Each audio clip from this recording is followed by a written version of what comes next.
আমরা দাঁড়িয়ে আছি এখন আলহামদুলিল্লাহ যে উহুদের পাহাড়, উহুদের পাহাড়ে দাঁড়িয়ে আছি। এই যে উহুদের প্রান্তর, যেখানে হযরত মুহাম্মদ সাল্লাল্লাহু আলাইহি ওয়াসাল্লাম কুরাইশদের বিরুদ্ধে যুদ্ধ করেছিল, যেটা আমরা সবসময় ইসলামের ইতিহাসে পড়েছি, ইসলাম শিক্ষা বইতে পড়েছি, ইতিহাসে পড়েছি। সেই জায়গাটা কিন্তু দাঁড়িয়ে আছে।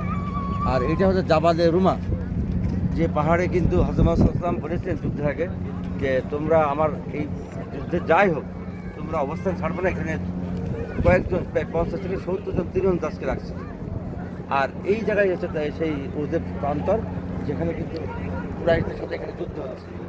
কিন্তু ভুলবশত এই জাবালে রুমায় যারা ছিল তারা কিন্তু মনে করে যে মুসলমানরা জিতে গেছে, ওনারা নেমে আসার পর থেকে পিছন থেকে কিন্তু কুরাইশরা আবার এই হযরত মুহাম্মদ সাল্লাল্লাহু আলাইহি ওয়াসাল্লামের যে মুসলিম বাহিনী ছিল আমাদের, তার উপর হামলে করে।